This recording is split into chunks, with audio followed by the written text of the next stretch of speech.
नमस्कार, आप देख रहे हैं न्यूज 4 नेशन और मैं हूं प्रियदर्शन।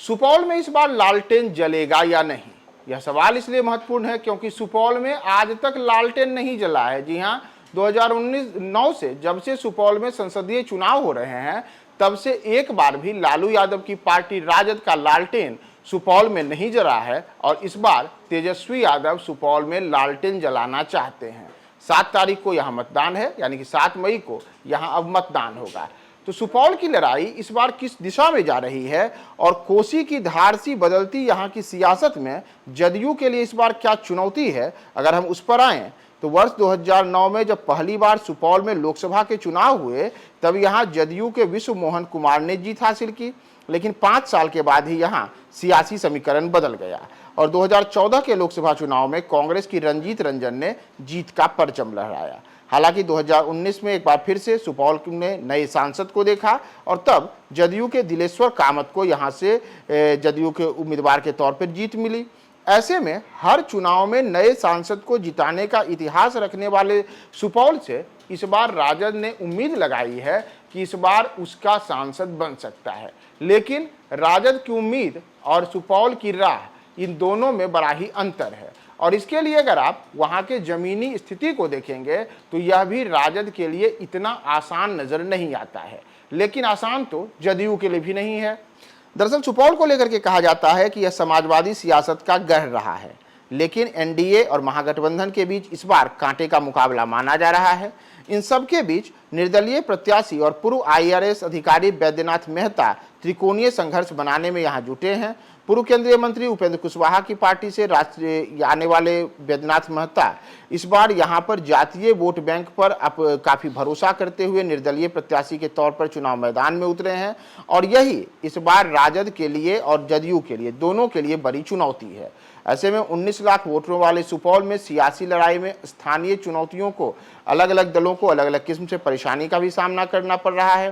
दरअसल राजद की इस बार अगर आप सुपौल में स्थिति देखेंगे तो सुपौल में राजद ने दलित कार्ड खेला है और सिंहेश्वर सीट से अपने विधायक चंद्रहास चौपाल को मैदान में उतारा है। सिंहेश्वर सीट मधेपुरा जिले में है। ऐसे में एनडीए समर्थक उन्हें बाहरी व्यक्ति बताते हैं, लेकिन जदयू का गढ़ रहे सुपौल में 78 वर्षीय मौजूदा सांसद दिलेश्वर कामत को सीट बचाने की भी चुनौती है। पिछले लोकसभा चुनाव में दिलेश्वर ने यहां 2,66,000 वोटों के ज्यादा बड़े अंतर से जीत हासिल की थी और इस बार 15 प्रत्याशियों से उनका मुकाबला है। ऐसे में निर्मली, पिपरा, सुपौल, त्रिवेणीगंज, सिंहेश्वर और छातापुर के 6 विधानसभा क्षेत्रों वाले इस इलाके में अगर आप अलग अलग समाज के वोटरों का समीकरण देखेंगे तो यादव, कुर्मी, मुस्लिम, भूमिहार और ब्राह्मण वोटों का एक बड़ा हिस्सा यहाँ आता है और जातीय जो समीकरण है वह चुनाव परिणाम तय करने में बड़ी अहम भूमिका निभाता है। यहाँ पे मौजूदा समय में अगर देखा जाए तो इस संसदीय सीट में जो 6 विधायक हैं उनमें से बड़े स्तर पर यहाँ पर जो एनडीए है उनके विधायक हैं,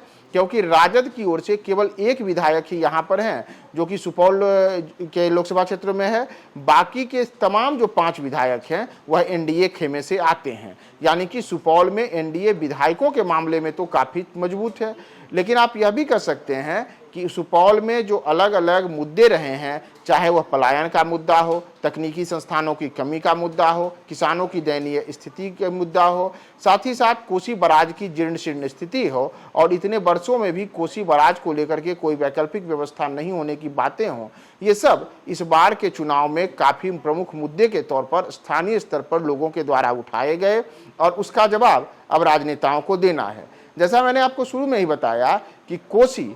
नदी के बिल्कुल पेट में बसे हुए सुपौल में जैसे कोसी की धारा बार बार बदलती है, वैसे ही सुपौल की सियासत बार बार बदल जाती है। 2009, 2014 और 2019 में यही देखा गया। तो अब 2024 में सुपौल में कोसी की धारा की तरह ही सियासत की धारा किस ओर जाती है, यह महत्वपूर्ण होगा। देखना महत्वपूर्ण है कि जदयू अपने तीर को फिर से निशाने पे लगाती है या लालटेन जलाने का पहली बार वहां पर जो आजमाइश में लगे तेजस्वी यादव का लालटेन वहां जलता है या भकभकाता है। क्या होता है, हम आपको तमाम अपडेट्स बताएंगे। बने रहे न्यूज 4 नेशन के साथ।